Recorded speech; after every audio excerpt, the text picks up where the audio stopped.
திமுகவுடைய பொதுச் செயலாளர் எடப்பாடி பழனிசாமி அவர்கள் அமித்ஷா அவங்களை நேரடியாக பார்த்துருக்கிறாரு. அது பல்வேறு விமர்சனமும் ஏற்படுத்தியிருக்கு. கூட்டணி விவகாரங்கள் குறித்து பேசப்பட்டதா, என்ன பேசியிருப்பாங்க? ரெண்டு பேரும் பேசியிருக்கிறாங்க. நேரத்துக்கு நாங்கள் அந்த கூட்டத்தில் இல்லை.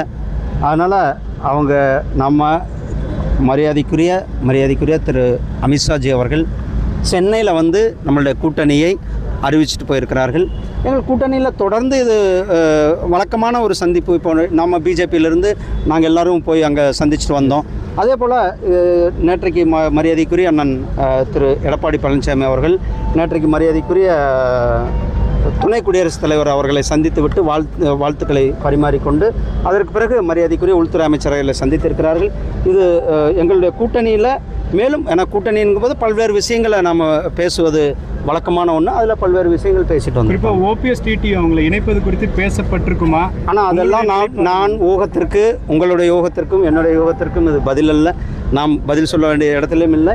அதெல்லாம் நேரம் வரும்பொழுது கூட்டணியினுடைய தலைவர் மரியாதைக்குரிய திரு எடப்பாடி பழனிசாமி அண்ணன் அவர்கள், எங்களுடைய தேசிய தலைவர்கள், அதெல்லாம் அவர்கள் இதை பற்றி முடிவு செய்வார்கள்.